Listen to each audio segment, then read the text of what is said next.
Good morning, students. How are you? I'm sure you are fine and enjoying your life, and of course, following the rules and regulations of lockdown. Isn't it? Very good. So, today we are going to read our next lesson, lesson number 4, दीवानों की हस्ती। ये एक कविता है और इसके जो कवि हैं वो हैं भगवती चरण वर्मा। ठीक है, तो इस कविता में क्या कहते हैं कवि, सुनिए। कवि कहता है, हम दीवानों की क्या हस्ती है, आज यहाँ कल वहाँ चले। दीवाने का अर्थ क्या है? दीवाने का अर्थ है मस्त रहने वाला व्यक्ति, एकदम खुश रहने वाला, चाहे सुख है चाहे दुख है, एक भाव से ग्रहण करने वाला व्यक्ति।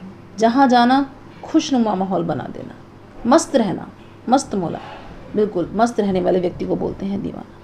तो कवि कहता है, हम दीवाने हैं, हमारी क्या हस्ती है। हस्ती मीन्स वजूद, एग्जिस्टेंस। हमारा कोई एग्जिस्टेंस नहीं। हम एक जगह क्यों नहीं है एग्जिस्टेंस? क्योंकि हम एक जगह टिक कर नहीं रहते, हम तो चलते रहते हैं आज यहाँ कल वहाँ चले। एक स्थान से दूसरे स्थान पर हम जाते रहते हैं। मस्ती का आलम साथ चला, आलम मतलब माहौल, जहाँ जाते हैं वहीं पर मस्ती का माहौल भी साथ साथ ही चलता रहता है। हम धूल उड़ाते जहाँ चले, जहाँ भी जाते हैं हम अपने मस्ती के निशान लोगों के दिलों पर छोड़ जाते हैं। लोग हमें याद करते हैं हमारे जाने के बाद। आए बनकर उल्लास अभी, आंसू बनकर बह चले अभी। सब कहते ही रह गए, अरे तुम कैसे आए कहाँ चले। जहाँ भी कवि कहता है कि हम जहाँ भी जाते हैं लोग हमें याद करते हैं, कहते हैं तुम अभी तो खुशी बनकर आए थे। उल्लास मतलब खुशी, अभी तो तुम्हारे आने से सब जगह खुशियाँ फैल गई थी, लोग खुश हो गए थे। कुछ लोग ऐसे होते हैं ना हमारी लाइफ में जिसका आना हमें अच्छा लगता है, बहुत मन नहीं करता कि वो हमारे पास से उठ के जाए। हम मतलब इंजॉय करते हैं किसी की कंपनी को। तो लेखक कवि कहता है कि ऐसी ही एक माहौल, ऐसा ही एक आलम हम जो है क्रिएट कर देते हैं और लोग कहते हैं कि तुम अभी तो खुशियाँ लेकर आए थे और आंसू बनकर बह चले अभी। मीन्स उनका आना खुशी का कारण बना और वापस चले जाना उनका दुख का कारण बना। मतलब लोग इतने ज़्यादा भावुक हो जाते हैं, इतना ज़्यादा चाहने लगते हैं उन लोगों को, किन लोगों को, जो मस्त होते हैं, मतलब खुश रहने वाले व्यक्ति, एकदम से चिल कर देते हैं, सब माहौल अच्छा बना देते हैं। ठीक है, तो जब ऐसे लोग नहीं होते हैं हमारे पास, उनको याद करते हैं ना, तो कवि कहता है कि हमारे जाने से लोग दुखी हो जाते हैं, लोगों की आंखों में आंसू आ जाते हैं। हमें हमेशा ऐसा काम करना चाहिए कि लोग हमें हमारे जाने के बाद याद रखें। ठीक है, गालियाँ ना दें हमें, एब्यूज़ ना करें हमें। ठीक है, तो सब कहते ही रह गए, अरे तुम कैसे आए कहाँ चले। मीन्स सब ये कहते रहे कि तुम किस लिए आए थे और कहाँ चल दिए, कुछ देर ठहरो तो सही। किस ओर चले यह मत पूछो। कवि कहता है कि हमसे मत पूछो कि हम किस ओर जा रहे हैं। चलना है बस इसलिए चले, हमें तो सिर्फ चलना है और इसलिए हम चलते जा रहे हैं। जग से, जग मतलब संसार से, उसका कुछ लिए चले। हम संसार से उसका कुछ लेकर जा रहे हैं। क्या लेकर जा रहे हैं? दुख लेकर जा रहे हैं। लोगों के दुखों को हमने बांटा है।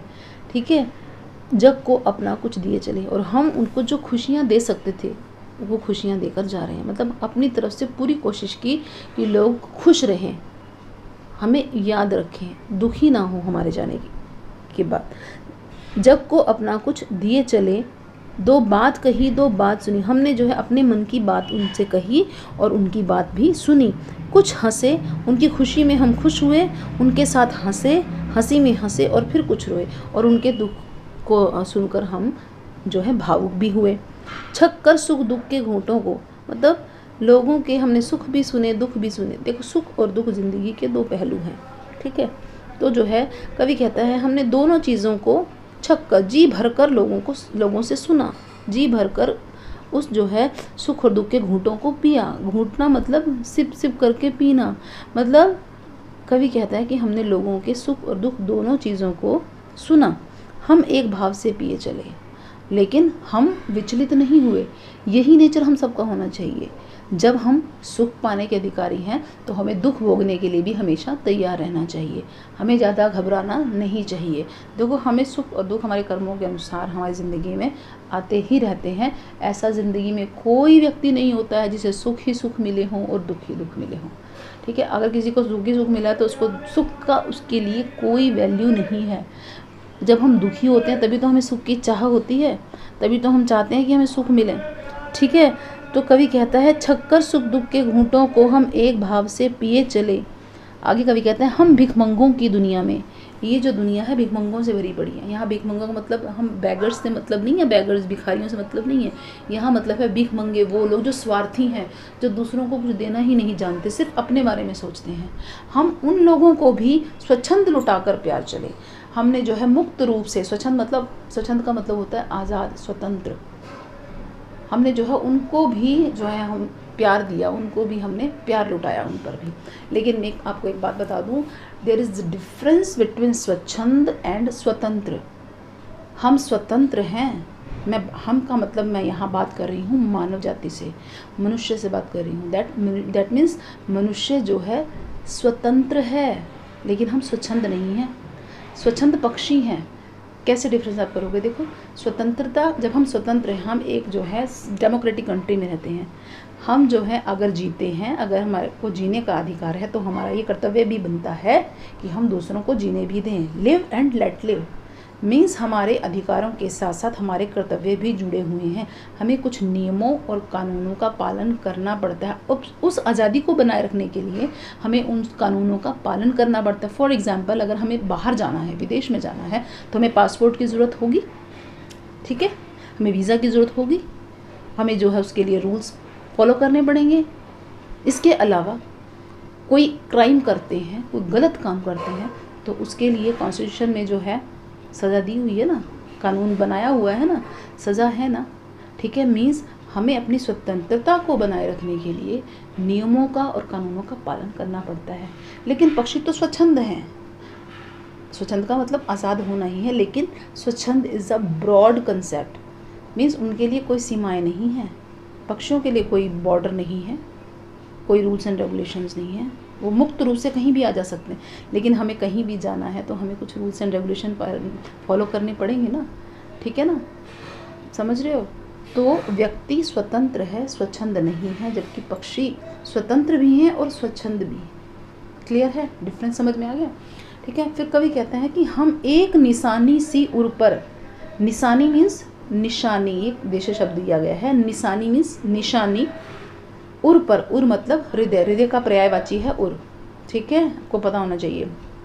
तो कवि कहता है कि लेकिन हमारे हृदय पर हम एक चीज़ निशानी के तौर पर लेकर जा रहे हैं, और वो क्या है? वो निशानी, ले असफलता का भार चले, कि हम असफल हो गए। ये दुख जो बोझ है, ये दुख है, ये हमारे हृदय पर एक निशानी के तौर पर रहेगा। मीन्स हम इस चीज़ को नहीं भूल सकते कि हमने कोशिश तो बहुत की लोगों को सुख देने की, लोगों को के दुख दूर करने की, लेकिन हम इसमें पूरी तरह से सफल नहीं हो पाए। ठीक है, तो कवि कहता है इस बात का हमें दुख है, लेकिन हमें तो चलना है, हमने अपना कर्म कर दिया है। ठीक है, कवि कहता है कि अब अपना और पराया क्या, कि मीन्स अब हमारे अंदर अपने और पराये का कोई भेद नहीं रह गया है। आबाद रहें रुकने वाले, जो यहाँ रुके हुए हैं, जो यहाँ रुक रहे हैं, जो रहते हैं, ठहरे हुए हैं, भगवान उनको जो है आबाद रखे, कभी किसी तरह की कोई प्रॉब्लम उनकी ज़िंदगी में ना आए। ठीक है, तो हम स्वयं बंधे थे, और हम स्वयं इस सांसारिक बंधनों में बंधे हुए थे। मीन्स जब तक हम परिवार में रह रहे थे तब तक हमारा जो है, हम खुद बंधन में बंधे हुए थे। कैसे बंधन? रिश्तेदारी का बंधन, हमारे बहन भाइयों से हमारा संबंध, हमारे माता पिता से हमारा संबंध। तो ये कवि कहता है कि अब हमने ये बंधन तोड़ दिए हैं, खुद ही बंधे हुए थे, अब हमने इन बंधनों को तोड़ दिया है और हम इन बंधनों से आज़ाद हो गए हैं। तो इस कविता से हमें क्या शिक्षा मिलती है? कि हमें हमेशा जो है खुश रहना चाहिए, दूसरों को भी खुश रखने की कोशिश करनी चाहिए। बहुत कम लोग होते हैं जो दूसरों को सुख देने की कोशिश करते हैं। ठीक है, हर वक्त रोते नहीं रहना चाहिए। ठीक है, हम लोगों को जो है कंसोल करने की कोशिश करनी चाहिए। एटलीस्ट हम देखो, कोई किसी की प्रॉब्लम को सॉल्व नहीं कर सकता, लेकिन जब हम अपने मन की बात किसी से कर लेते हैं तो हमारा मन हल्का हो जाता है, थोड़ी मोरल सपोर्ट मिलती है, ठीक है। और हमेशा ज़िंदगी में जो है ऐसा काम करना चाहिए कि लोग हमारे जाने के बाद भी और मरने के बाद भी हमें याद रखें, ठीक है। लोग हमें जो है लांछन ना लगाएं, हमारे बारे में गलत ना बोले कि ऐसा ही था, बेकार था ये इंसान, ऐसा ना कहें।